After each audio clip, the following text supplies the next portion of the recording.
오늘 형제자매들과 함께 나눌 하나님의 말씀의 제목은요, 확실치 않은 재물을 신뢰하지 말라라는 제목입니다. 그래서 이제 오늘이랑 이제 다음 주에 이어서 이렇게 두 번에 걸쳐서 말씀을 나누고자 하는데요. 오늘은 이제 첫 번째로 그 재물은 어디에서 오는가라는 거를 이제 더 중점적으로 보겠습니다. 그래서 먼저 이제 구약적인 관점에서의 이제 재물에 대한 그런 이제 성경적인 가치를 먼저 공부를 해보고, 다음 주에는 이제 신약적인 우리 삶의 원리에 대해서 더 구체적으로 공부를 해보도록 하겠습니다. 첫 번째로 이제 재물에 대해서 우리가 먼저 좀 이해를 해보기를 원하는데요.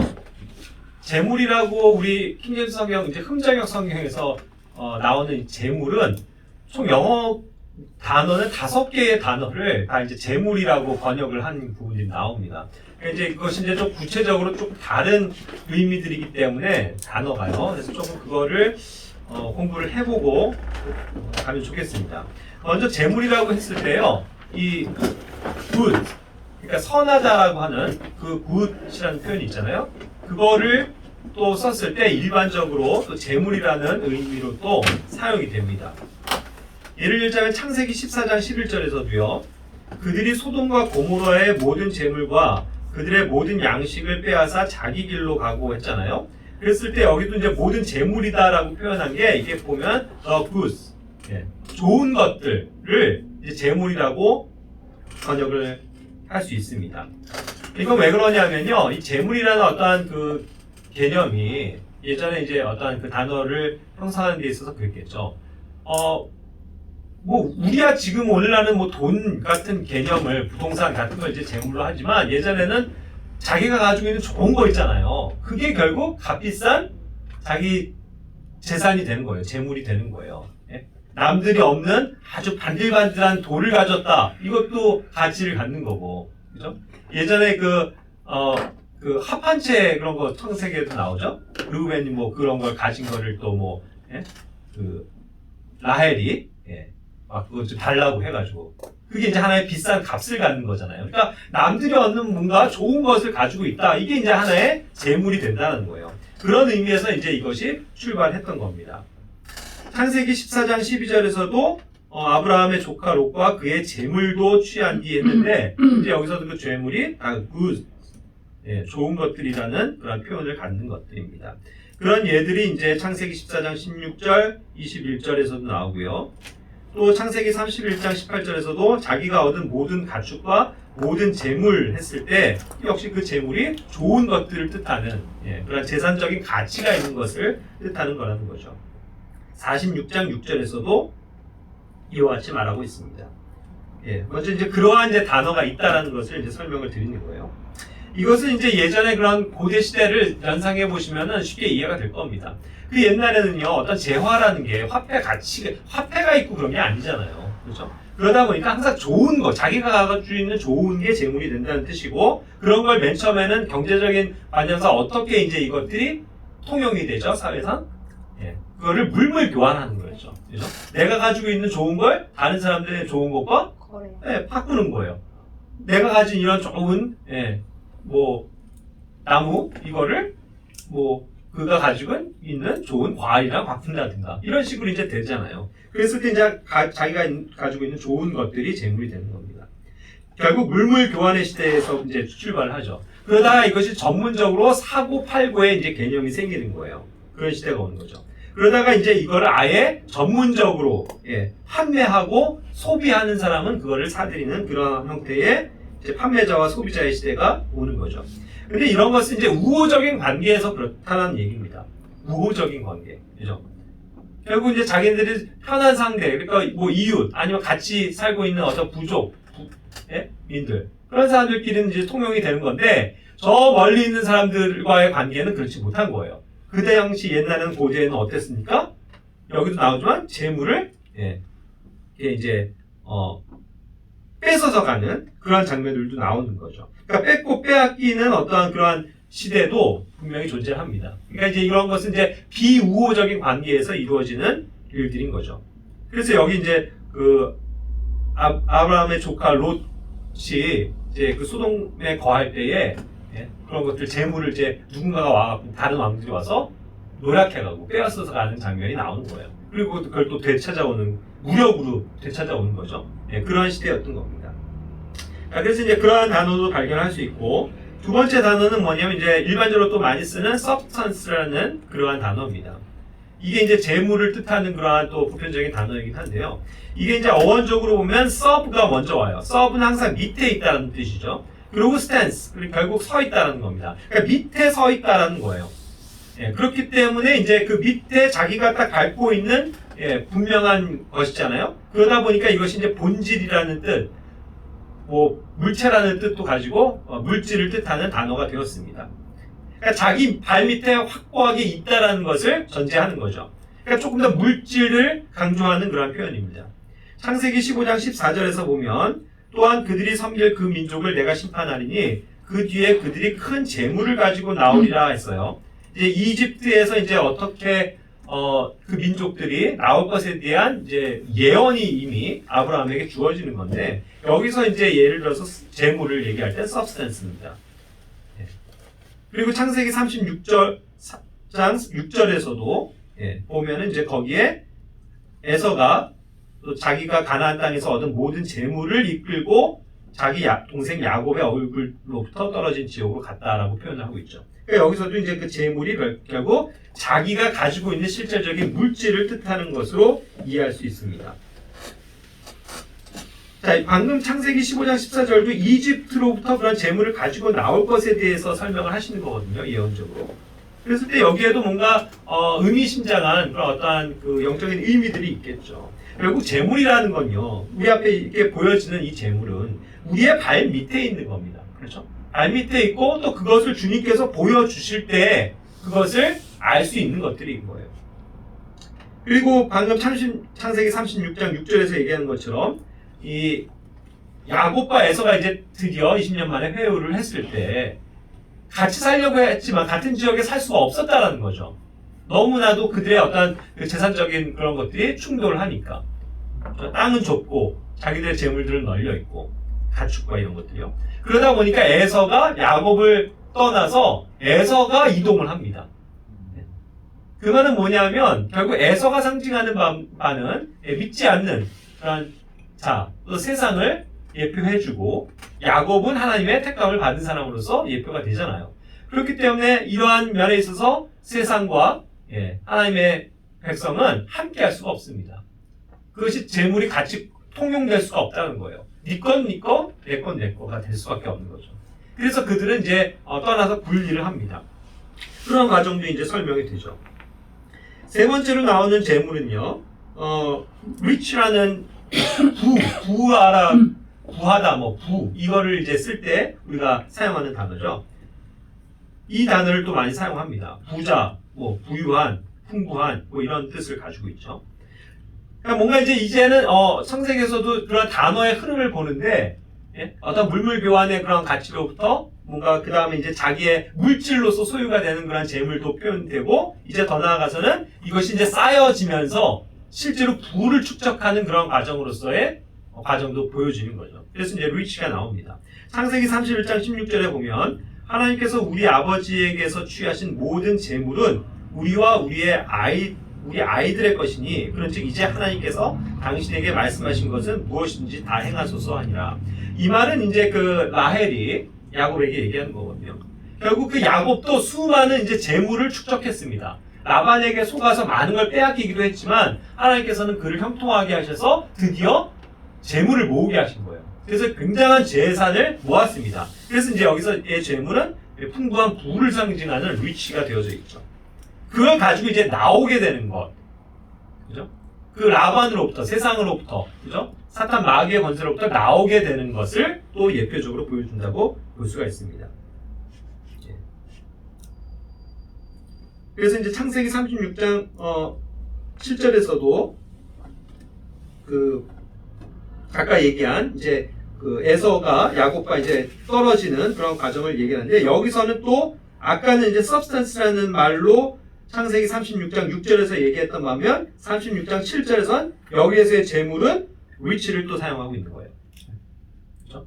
그들 각자가 어쨌든 굉장한 그 재물이 늘어나서 이제 부를 축적한, 그래서 굉장히 그 당시로도 부족 국가잖아요. 예? 부족 국가라고 할 수 있는 부족들이 모여 사는 거잖아요. 그런데 하나의 거대한 재물을 형성하는 부를 축적해서 풍요롭게 살아가는 그런 이제 부족들이 생기게 되는 것을 이야기해 주는 겁니다. 그러나 어쨌든 중요한 건 야곱과에서는 공존할 수 없다는 것이죠. 예. 자, 그 다음에 이제 네 번째로는 재물이 wealth라고 하는 그러한 또 단어를 사용합니다. 이거는 이제 그 wealth라는 건요, 특히 경제적인 의미에서의 부를 뜻하는 단어예요. 경제적인 의미에서 우리가 일반적으로 얘기하는 재산, 또 재화 이런 것들을 얘기하는 거거든요. 창세기 34장 28절, 29절에서 나옵니다. 그들이 그들의 양과 소와 나귀들과 그 도시 안에 있던 것들과 들에 있던 것과 그들의 모든 재물을 빼앗으며 그들의 모든 어린 것들과 아내들을 포로로 사로잡고 심지어 집안에 있던 모든 것을 노역하며 했을 때 이제 이것이 이제 wealth라는 단어가 또 등장을 하고 있죠. 이제 뭐 소와 나귀와 뭐 그 모든 것들을 표현하는 거잖아요. 그러니까 이제는 그런 어떤 재산의 의미가 굉장히 확대되어져 있는 것을 보게 됩니다. 그렇죠?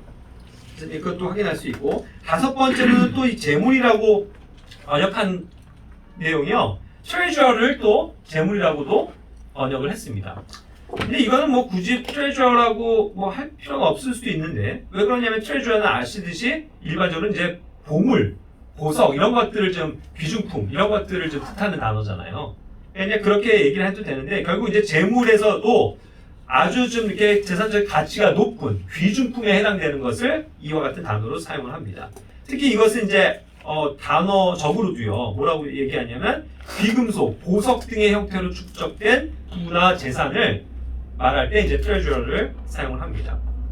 창세기 43장 23절에서 그가 이르되 너희는 안심하라, 두려워하지 말라. 너희 하나님 곧 너희 아버지의 하나님께서 재물을 너희 자루에 넣어 너희에게 주셨느니라. 너희 돈은 내가 받았느니라 하고 시몬을 그들에게로 데려오니라.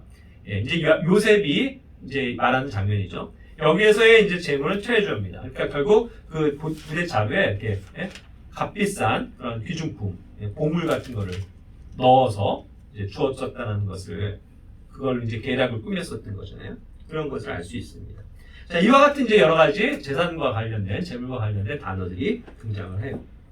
자, 그럼 이제 본격적으로 이런 것이 그 구약 시대에부터 어떻게 이제 형성이 되느냐를 조금 보여주는 것이, 아까도 얘기한 것처럼 결국 노략의 방법이었습니다. 이것은 남의 걸 뺏는 거예요, 실제로.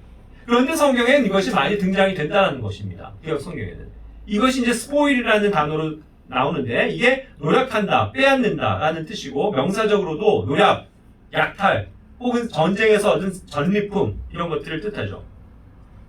창세기 34장 27절에서도 야곱의 아들들이 죽임당한 자들에게로 가서 그 도시를 노략하였으니 이는 그들이 자기들의 누이를 더럽혔기 때문이더라. 자, 최초에 이 노략하는 장면 스포일은요, 사실은 부정적인 내용입니다.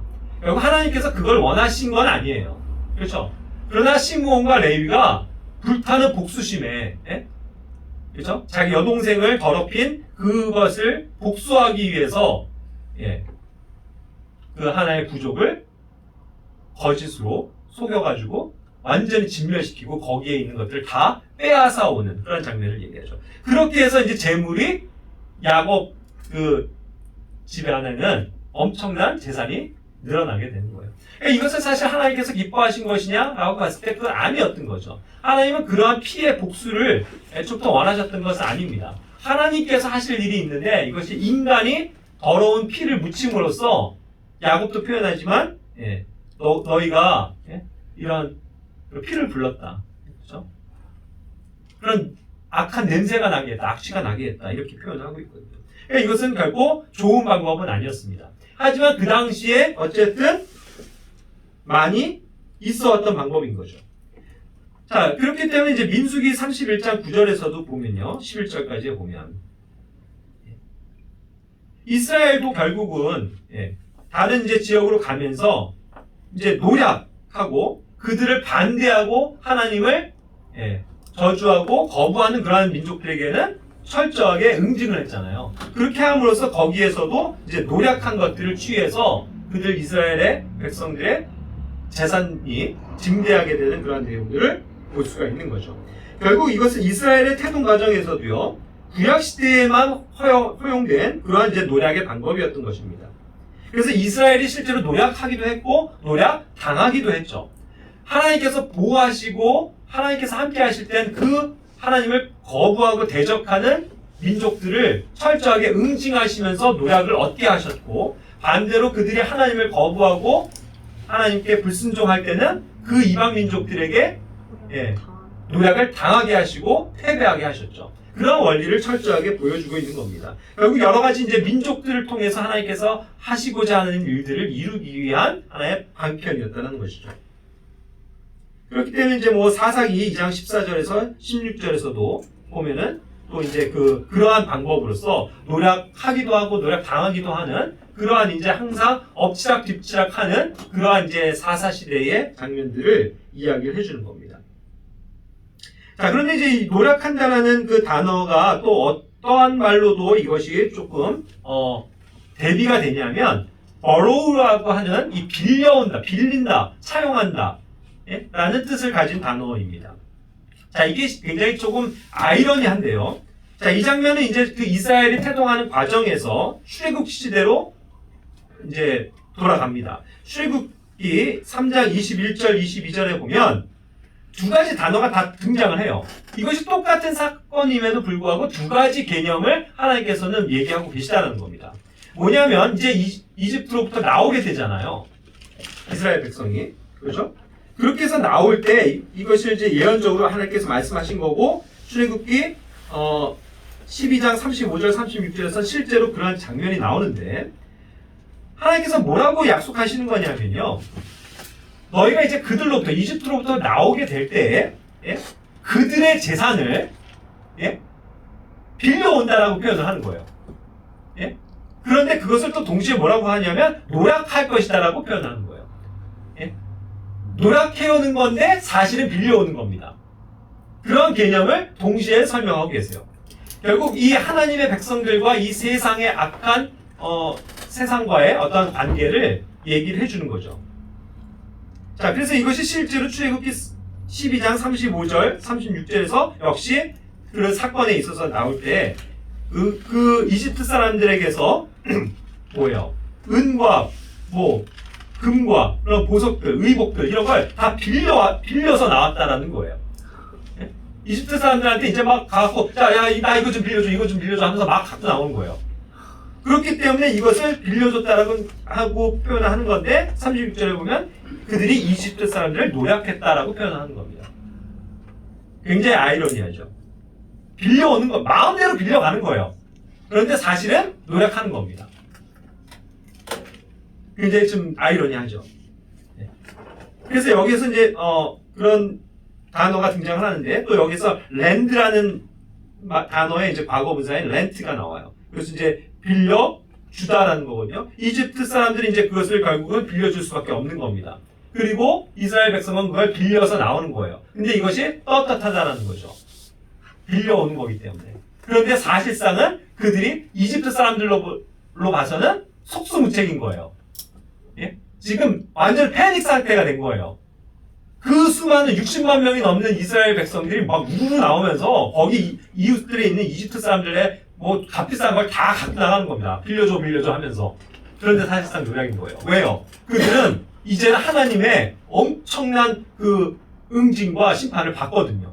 그죠? 이제 드디어 완전히 그들이 항복할 수밖에 없었습니다.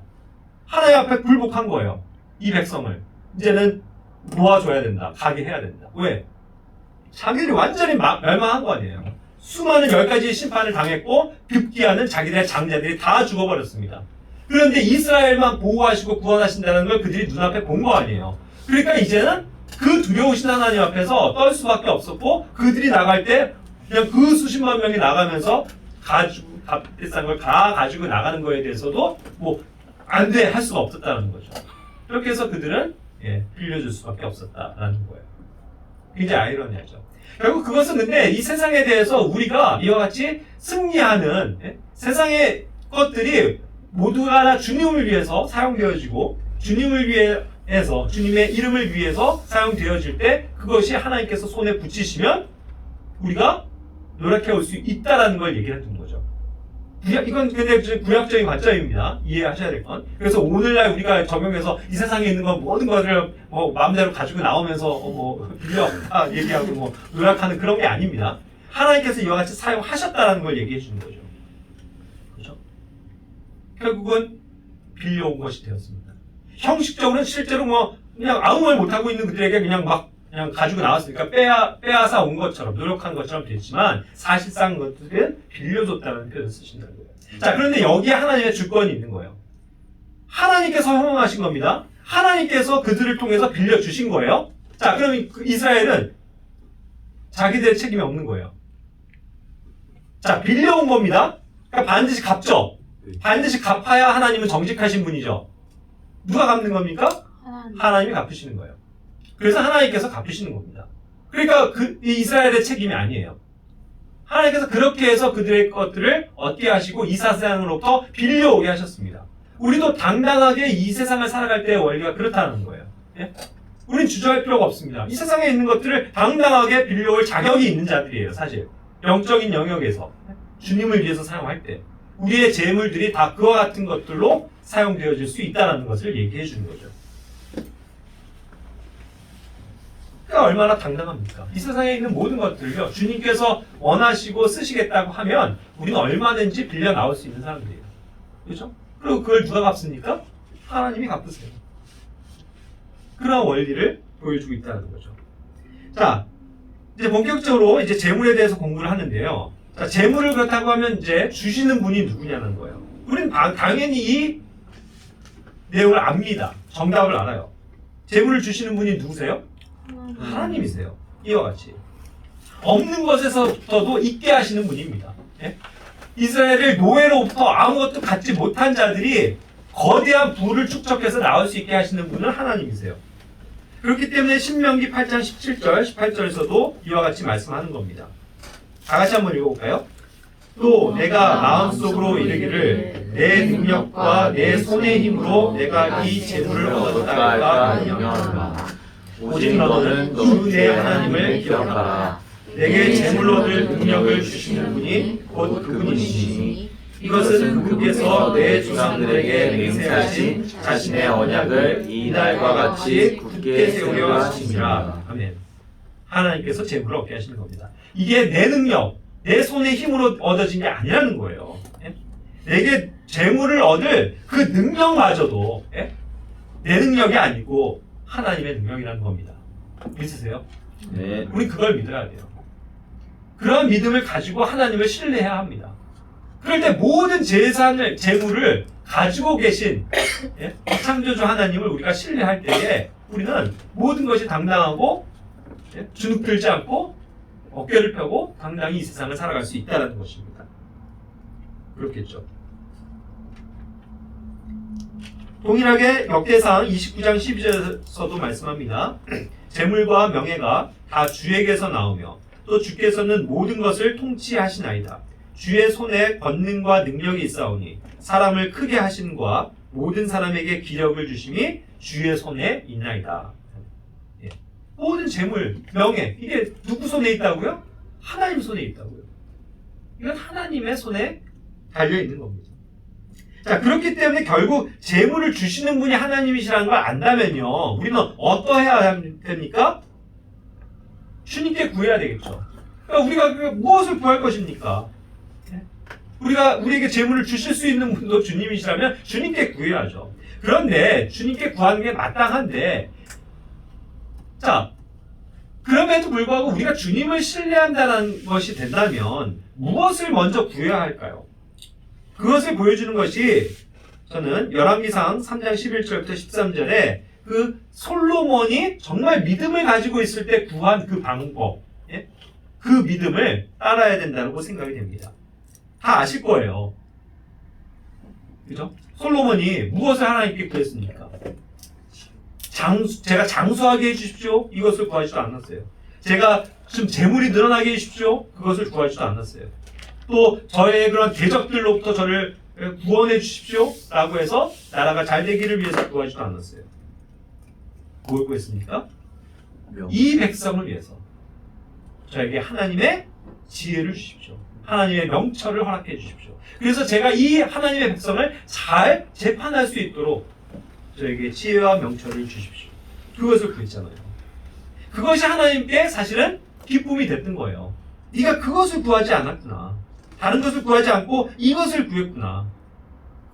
그러니까 내가 너에게 그 구한 대로 명철을 주겠다. 이렇게 약속하신 거죠. 그래서 솔로몬이 하나님이 주신 위대한 지혜와 명철을 얻은 자가 되었습니다. 그래서 솔로몬의 지혜라는 것은 뭐예요? 고유 명사가 되다시피 했잖아요. 솔로몬의 지혜. 이 세상에서 가장 지혜로운 사람.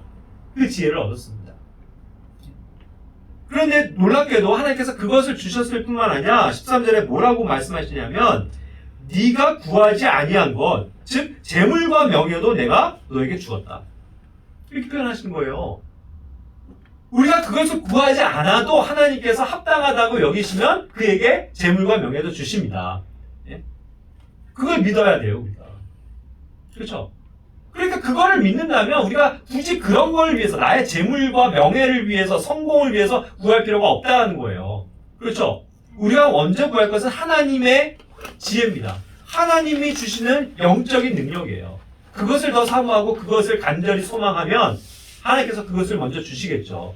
그리고 그 부수적으로도 따라오는 우리가 지혜와 명철로 얻는 잠언도 그것을 많이 말하잖아요. 그것으로 얻어지는 재물도 명예도 하나님께서 약속하신다는 거예요. 믿으세요? 네. 특히 우리 젊은 청년들, 우리가 이걸 믿고 살아야 돼요. 자, 그래서 이제 이런 것들을 그렇게 해서 얻어야 되는데 문제는 이제 또 솔로몬을 살펴보면 아쉽게도 솔로몬이 나중에 하나님으로부터 이제 배도하게 되잖아요. 그랬을 땐 그의 재물도 오히려 올무가 되고 소용이 없게 되는 거예요. 그렇죠? 결국 그가 마음이 나중에 교만해집니다. 이방 여인들과 결혼을 했어요. 그래서 음행에 빠지게 됩니다. 그러면서 우상 숭배를 하게 되죠. 그러면서 결국은 하는 일이 뭐예요? 예. 다행히 다윗이 예비를 했기 때문에 주님의 전을 건축했죠. 몇 년 동안? 7년 동안 건축합니다. 하지만 자기가 거할 그 위대한 왕궁을 위해서는 13년을 투자하잖아요. 그렇게 해서 거대한 최고의 왕궁을 지었죠. 그러나 그것이 그에게 올무가 되었습니다. 온갖 가증한 것들이 음행을 통해서 들어오게 되고 우상숭배가 들어오잖아요.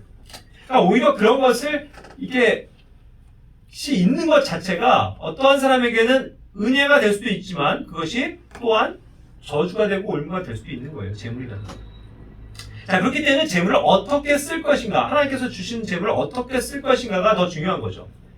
솔로몬에게도 이와 같이 수많은 재물을 주셨지만 그것을 정말 합당하게 주님을 위해서 사용하기보다는 자기의 영광과 자기가 높아지는 것을 위해서 투자했을 때는 여지없이 무너진다는 뜻입니다. 자, 그런데 역대상 29장 3절에서는 이것이 이제 다윗이 한 고백이죠. 마지막에. 그가 그 하나님의 거룩한 집을 사모했던 거예요. 그래서 그것을 위해서 이제 예비했죠. 그렇기 때문에 그가 살아생전에 자신의 소유의 재물, 그죠? 금과 은, 이런 것들을 다 어떻게 한 거예요? 하나님의 집을 위해서 드린 겁니다.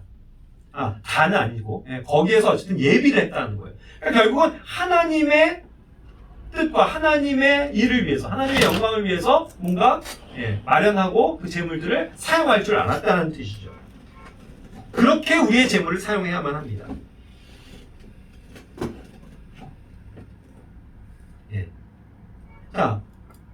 자, 그런 반면 역대하 17장 5절 그리고 역대하 18장 1절에서 보면요, 그 후대에 있는 여호사밧 왕이 나와요. 유다 왕이었죠. 그도 하나님을 그래도 두려워할 줄 알았고 물론 이제 선한 일들도 많이 했잖아요. 그런데 중요한 건 뭐냐면요, 그에게 하나님께서 수많은 재물을 주셨거든요. 명예를 소유했습니다.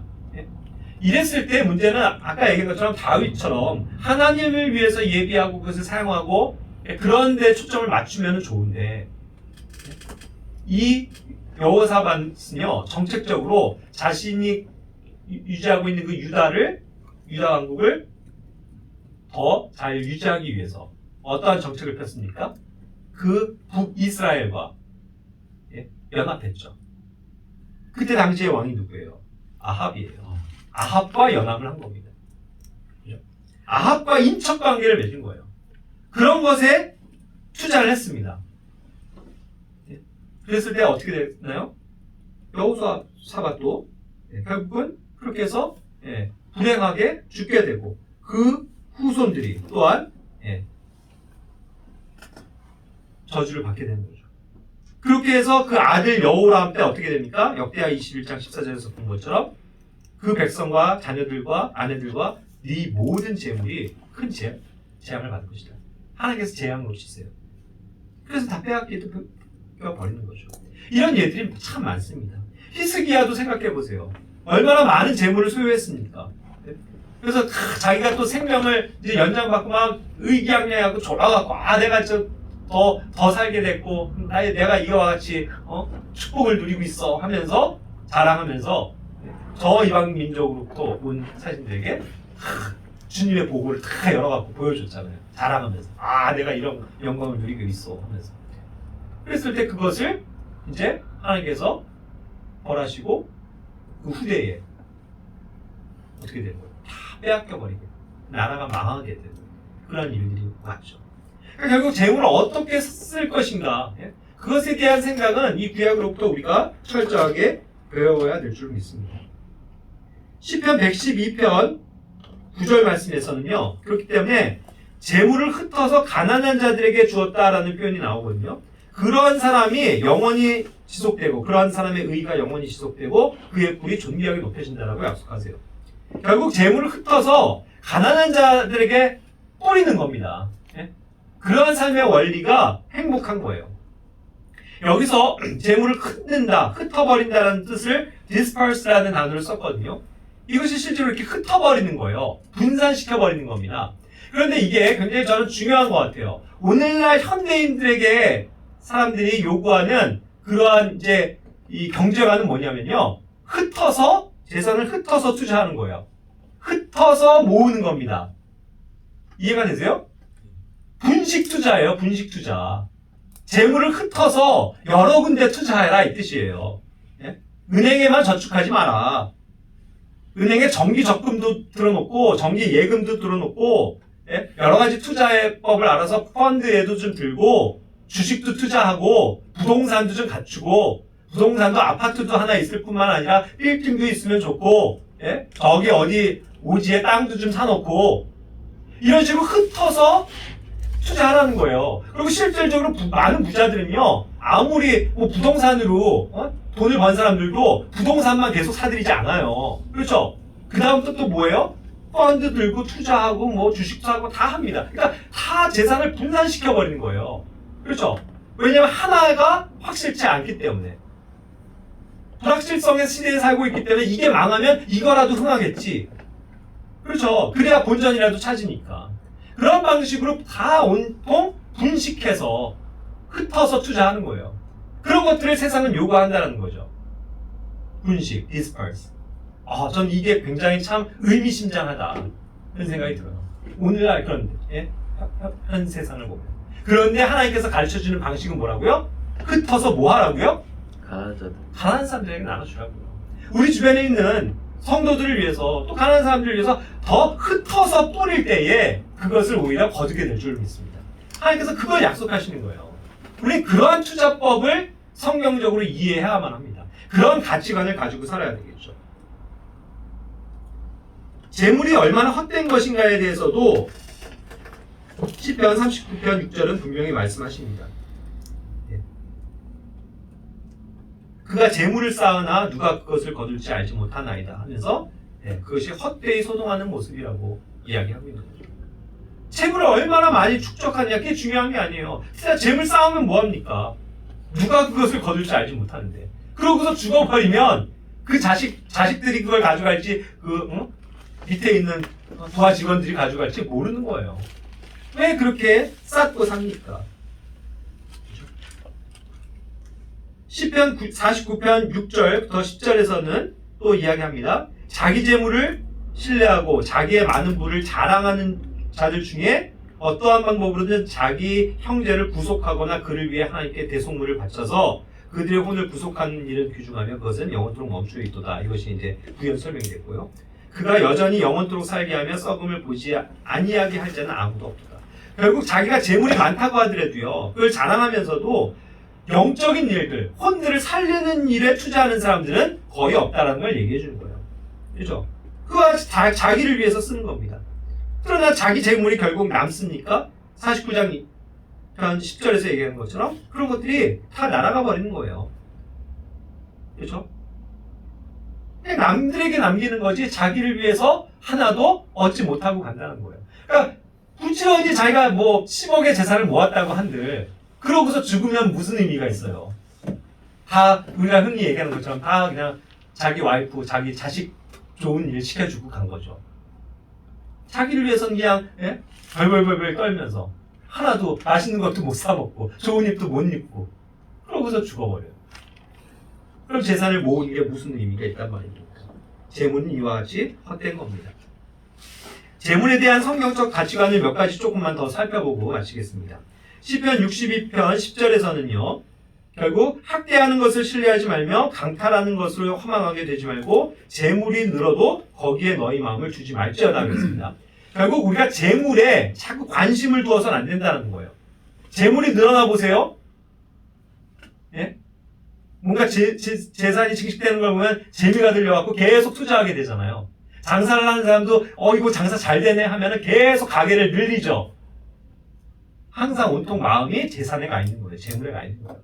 그렇게 돼서는 안 된다는 것이, 이것이 정말 허망한 일이라는 것을 성경은 오히려 가르쳐주고 있는 것입니다. 잠언 3장 9절 말씀, 10절 말씀에서는요. 내 재물과 내 모든 소출의 첫 열매들로 주님을 공경하라고 말씀하십니다.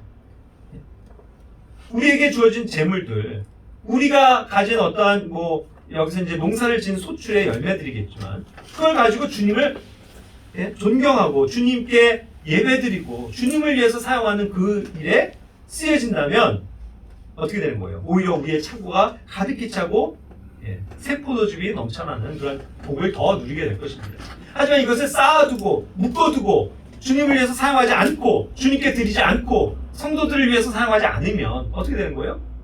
이 약속에 반대게 되겠죠. 그거는 오히려 창고가 텅텅 비게 되는 일들이 되고 말 것입니다. 우린 그런 것들을 배워야 되겠죠. 그래서 항상 우리는 주님께 드리는 훈련을, 우리의 물질을 주님께 드리는 훈련을 해야만 합니다. 잠언 11장 28절에서는요. 자기 재물을 신뢰하는 자는 넘어지려니와 의로운 자는 나뭇가지처럼 번성하리라 했습니다. 결국 여기서도 rich, 부가 나오잖아요. 부자들은요. 그 부를 신뢰를 해요. 내가 돈이 이 정도 있으니까 내가 안전하겠지. 그렇죠? 그 생각 가지고 부를 자랑한단 말이죠. 신뢰를 해요. 근데 그거를 신뢰하는 것 자체가 무슨 의미가 있습니까? 주님을 신뢰해야죠. 내가 각종 10개, 20개 여러 가지 각종 종류의 보험들을 돈이 있어갖고 수십 개를 들어놓으면 뭐합니까? 그래서 내가 아프면 계산해보면 입원만 해도 내가 몇 천만 원씩은 돈이 나와. 이런 거 자랑하고 있을 거예요? 아니에요. 주님을 신뢰해야죠. 재물을 주시는 분을 신뢰해야지 자기의 그 재물과 부를 신뢰하고 있으면 오히려 그것은 허망하게 된다는 것을 얘기를 하는 거죠. 잠언 13장 11절 말씀, 헛되이 얻은 재물은 줄어들려니와 수고하여 모으는 자는 재물을 늘리리라 했습니다.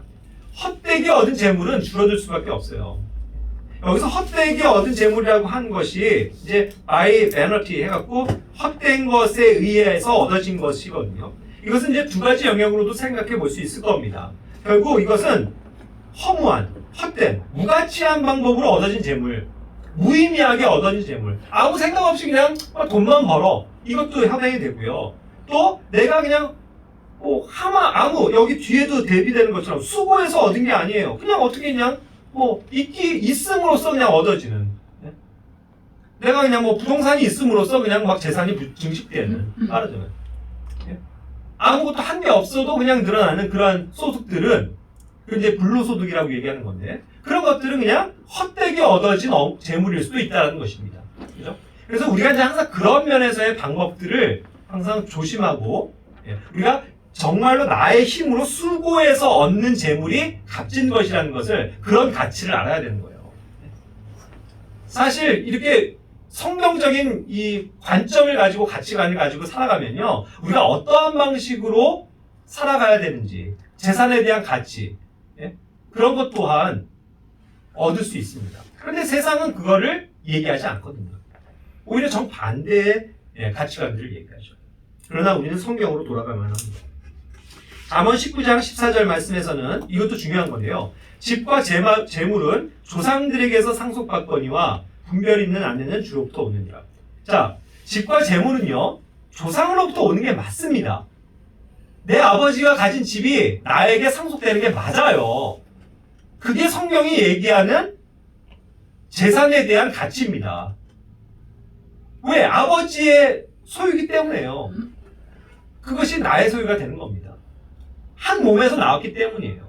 항상 하나님은 그 관점을 얘기하시는 거거든요. 그런데 오늘날은요, 이게 아니죠. 적폐죠, 적폐. 예? 상속받았다 그러면 막 상속세 막 어마어마하게 뜯어가죠. 그렇죠? 그게 노력해서 얻은 게 아니고, 이거는 금수저로 태어나서 잘못된 거야. 예? 이건 불공평한 거야. 이건 부조리한 거야. 뜯어 고쳐야 돼. 이렇게 얘기를 하는 거예요, 세상은. 그래서 막, 예? 그런 것들을 적폐로 몰아가면서 오히려 뺏으려고 얘기하고, 그렇죠? 법을 그렇게 만들고, 그거를 정당하지 않은 것처럼 얘기를 하잖아요. 근데 사실상 이건 정당한 거라고요. 그렇죠? 우리가 이런 면에서도 어떠한 성경적인 가치관에 입각해서 정책을 세우고 법안을 세우느냐에 항상 또 관심을 가질 수밖에 없는 겁니다. 그렇죠? 자, 잠언 23장 4절은 말합니다. 부자가 되려고 수고하지 말고 내 자신의 지혜에서 분할지어다. 돈을 벌려고요. 부하게 되려고 재산을 모아서는 안 돼요. 항상 우리의 관점은 이제 신약에서 다음 주에 얘기하겠지만 우리의 쓸 것을 위한 재물을 얻을 필요만 존재하는 겁니다. 이게 굉장히 중요해요. 우리가 그냥 풍족히 주님 주신 안에서 그냥 쓸 수 있는 거 그거 주십시오, 주님. 그 믿음 가지고 살아야지. 여기서 얘기한 것처럼 rich, 부자가 되려고 노력해서는 안 된다는 거예요. 그죠? 이걸 뭐라고 표현했는지 아세요? 이것도 굉장히 의미심장해요. 5절에 내가 존재하지 않는 것에 내 눈을 두려 하느냐. 재물은 반드시 스스로 날개를 대어 독수리같이 하늘을 향해 날아가 버린다. 굉장히 의미 있는 말 아니에요? 존재하지 않는 것이래요. 이 재물이. 세상에 있는 재물이요. 그러고 보니까 너무 맞아요. 오늘날의 현상이. 그렇지 않습니까? 네. 뭐가 생각이 되시나요? 존재하지 않는 재물? 휴식. 이건 존재가 아니에요. 내가 가지고 있는 게 아니에요. 그냥 숫자일 뿐이에요, 여러분. 그냥 왜 그게 그렇게 되는지 모르겠지만 많은 사람들이 몰림으로써 그 회사에 그냥 가치가 올라가고 눈에 보이지 않지만 그게 그냥 숫자가 올라가고 내려가는 거일 뿐이라고요. 실체가 아니에요. 오늘 가상화폐가 또 어마어마한 재물이 또 형성이 된다고 그러죠. 비트코인. 보이지 않는 거예요. 존재하지 않는 거라고요, 사실상. 그걸 사탄 마귀는 만들어내요. 이 세상 막론의 신은. 그래서 사람들이 이거 있으면 좋겠구나 해갖고 보이지도 않는 것에 투자하고 이자를 받는 것이 안 되게 돼 있었던 거예요. 하나님께서 그런 법을 주셨습니다. 그냥 빌려주는 거고 아니면 신약으로 와서 거저 주는 거지 형제에게 이자 받으려고 하지 말라는 거예요. 그게 성경적인 의미거든요. 그래서 우리는 그런 이자를 통해서 재산을 늘리려고 하는 생각을 가져서는 안 됩니다. 그런 것들도 이제 우리가 배워야 하는 것이겠죠. 그래서 이제 그런 것들이 이제 신명기 23장 19절, 20절에도 결국 타국인에게는 그냥 할 수 있지만 자기 형제들에게는 그럴 수 없다라는 것을 주님께서 못 받고 계시고 그것이 이제 오히려 이자를 받는 것이 죄가 된다는 것을 주님께서 말씀하시는 거죠.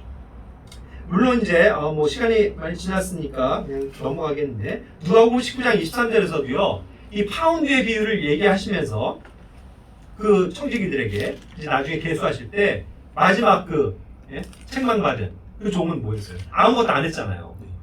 그랬을 때 내 돈을 그럼 은행에라도 좀 넣어놓지 했습니다. 뱅크가 그래서 여기에서 등장을 하는 거예요.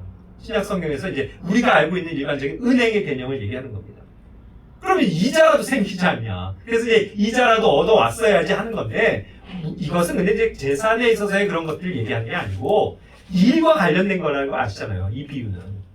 우리가 주님에게 받은 걸 가지고 어떠한 일을 했느냐, 얼마나 그래서 주님께서 주신 것 달란트를 가지고 남겼느냐에 대한 거잖아요. 그 내용이잖아요. 그랬을 때 하나라도 남기는 게 있어야지 그걸 얘기하는 거지. 뭐 결국 은행을 통해서 뭐 돈을 벌어라 이거를 뭐 얘기하는 건 아니라는 거죠. 그리고 이제 마태복음 25장 27절에서는 이 은행이라는 개념이 이제 탈란트 비유인데 거기서 이제 돈 바꾸는 자, 익스체인저가 이제 등장하는 거죠. 이건 그냥 넘어가겠습니다. 자, 예레미야 17장 11절에서는 재물들을 모으되 바르게 모으지 아니하는 자는 자고새가 알들을 품되 부화시키지 못하는 것 같아서 그는 자기 날들의 중간에 그것들을 버려둔 채 떠나겠고 끝에는 어리석은 자가 되리라. 그래서 말씀하십니다. 재물에 대한 이런 어떤 그 올바른 그렇게 모으는 것에 대한 원리를 얘기하죠. 바르게 모아야 된다는 거예요. 부당이득, 부당한 방법으로 돈을 얻어서는 안 됩니다. 그렇죠? 그러니까 오늘날 우리가 뭐 길거리에서 내가 10만 원이라도 5만 원권 두 장을 발견해서 내 주머니에 넣는다? 이게 부당한 이득이 되는 거예요. 그렇죠? 그러니까 이것을 신고를 해서 주인을 찾아줘야 되잖아요. 그런 것처럼 불의한 방법으로, 부당한 방법으로 재물을 모아서는 안 됩니다. 이것을 얘기한 게 이제 하나의 예를, 자고새의 예를 들었단 말이죠. 자고새는 어떻다는 거 아시죠? 결국 알을 낳는데 그 알을 낳으면 바로 뻐꾸기가 날라들어서 뻐꾸기가 그 둥지에다가 또 알을 낳아요. 그럼 이 뻐꾸기 알이랑 자고새 알이랑 비슷해가지고 자고새는 어리석어서 이게 자기가 낳은 알인 줄 알고 다 품어요. 그래서 나중에 뻐꾸기 알이 먼저 부화가 돼요. 그럼 뻐꾸기 알은 딱 태어나서 자기가 살겠다고 이 자고새 알을요 탁탁탁 해갖고 밀어서 떨어뜨려서 죽여버려요. 그럼 이게 뻐꾸기가 자랐는데 자고새는 이 새끼가 자기 새끼인 줄 알고 계속 먹이를 물어다 오는 거예요. 그렇게 해서 자고새가 이제 커가지고 날아가 버려요. 그럼 날아가 버린 거죠. 자고새는 그와 같이 어리석었다는 거예요. 자기 재물이 아닌데도 그걸 품고 있다가 그냥 다 날려버리게 되는 그러한 것들을 얘기하는 거죠. 불의한 방법으로 얻었을 때 항상 이와 같은 결과가 온다는 것을 경고하고 계신 겁니다. 자, 마지막으로 이제 다음 주에 주제겠지만 확실치 않은 재물을 신뢰하지 말라. 이 디모데전서 6장 17절 말씀을 읽고 마치도록 하겠습니다. 다 같이 한번 읽어볼까요? 이 세상에서 부유한 자들에게 명하여 그들이 마음을 높이지 말고 확실치 않은 재물을 신뢰하시고 말며 오직 살아계신 하나님 곧 우리에게 모든 것을 풍성히 주사 누리게 하시는 분을 신뢰하게 하고.